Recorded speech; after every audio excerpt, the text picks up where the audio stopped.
منصب نبوت اور رسالت میں کوئی فرق نہیں. 1,24,000 یا 2,24,000 کم و بیش جتنے انبیاء آئے اور رسول آئے سب منصب نبوت میں اور رسالت میں برابر ہے. لیکن باب فضیلت میں ایک دوسرے سے افضل ہے. باب فضیلت میں ایک دوسرے سے افضل ہے. رب تبارک و تعالی فرماتا ہے تلک الرسول فضلنا بعضهم علی بعض. ہم نے بعض کو بعض پر فضیلت دی ہے, بعض کو بعض پر فضیلت دی ہے. رب تبارک و تعالی بعض کو بعض پر فضیلت دیا ہے. ظاہر سی بات ہے اگر ایک کی شان کو بڑھائے گا تو دوسری کی شان گھٹے گی. بات واضح ہے, اگر ایک کی شان بڑھے گی تو دوسرے کی شان کیا ہوگی؟ کم ہوگی. لیکن رب نے یہ نہیں فرمایا کہ میں نے بعض کو بعض پر کم فضیلت دی, بلکہ رب تبارک و تعالی فرماتا ہے میں نے بعض کو بعض پر فضیلت دی ہے. جب بعض کو بعض پر فضیلت مولا نے دیا ہے تو پھر ان مولویوں کو کس نے اختیار دے دیا کہ انبیاء کی شان میں کمیاں تلاش کرتا پھرے؟ پھر اعلیٰ حضرت کی زبان میں ہم بھی بول اٹھے خلق سے اولیاء, اولیاء سے رسول اور رسولوں سے اعلیٰ ہمارا نبی. ماحول بناؤ پیارے, ماحول تکبیر, نعرہ رسالت. ماشاءاللہ بہت عمدہ. تھوڑا ماحول بنائیے آپ تو پھر گفتگو بول دے. سبحان اللہ, سبحان اللہ. منصب نبوت اور رسالت میں سب برابر, اس میں کسی کا کوئی اختلاف نہیں. لیکن ہمارے نبی سب سے افضل ہے. پھر ہم عشق کی زبان میں بول کے سب سے اعلیٰ و اعلیٰ ہمارا نبی, سب سے بالا و اعلیٰ ہمارا نبی, اپنے مولا کا پیارا ہمارا نبی, دونوں عالم کا دولہا ہمارا نبی, دونوں عالم کا دولہا ہمارا نبی. پھر وہ بدلی رسولوں کی ہوتی رہی, نور بدلی کا نکلا ہمارا نبی. کون دیتا ہے دینے کو منہ چاہیے, دینے والا ہے سچا ہمارا نبی. بہت اچھا, سبحان اللہ. آپ بڑے سنجیدے ماحول میں ہیں.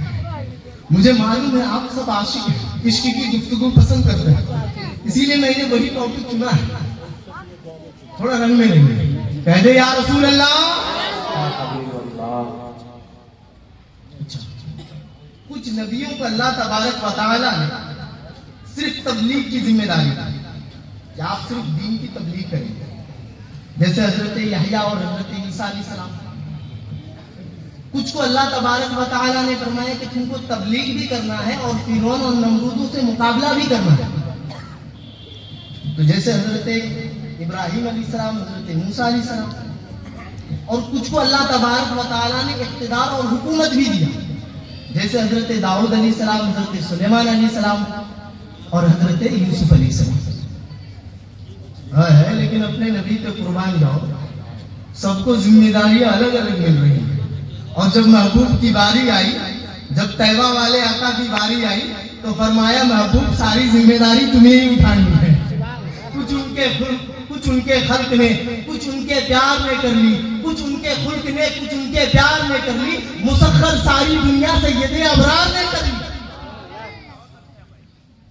جب حکومت ملی اب آتے کرتے, اب آپ جو سننا چاہتے ہیں سنیں. حکومت, مصطفیٰ کو حکومت بھی قائم ہے.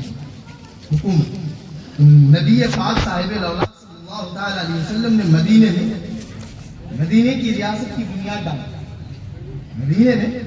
مدینے کی ریاست کی بنیاد ڈالی. اچھا, وہ مدینے کی ریاست کی حکومت پوری دنیا نے دیکھا کہ پھر نبی مصطفیٰ جان رحمت صلی اللہ تعالی علیہ وسلم کے رحلت فرمانے کے بعد پھر اس کے ماننے والوں نے کس قدر اپنی حکومت قائم کی, پھر اپنی اس حکومت کو کس قدر آگے بڑھائے, پھر اپنی حکومت کو کس قدر پوری نگاہوں کے سامنے ممتاز و اعلیٰ کیا. پوری دنیا نے دیکھا, پوری دنیا نے دیکھا. مسلمانوں میں تمہیں اپنی تاریخ یاد دلاتا ہوں, ذرا اپنی تاریخ کو یاد کر. یہ جو ٹی وی پر آ کر تم پر بھوکتے ہیں, یہ تم پر ایسے ہی نہیں بھوکتے, بلکہ یہ تم سے خوف کھاتے ہیں, تم سے یہ ڈرتے ہیں. اور تم سے کیوں ڈرتے ہیں میں تمہیں بتا دینا چاہتا ہوں, کیونکہ تمہارے اسلاف کی تاریخ رہی ہے, تمہارے اسلاف کی تاریخ رہی ہے. جب ہمارے اسلاف کے پاس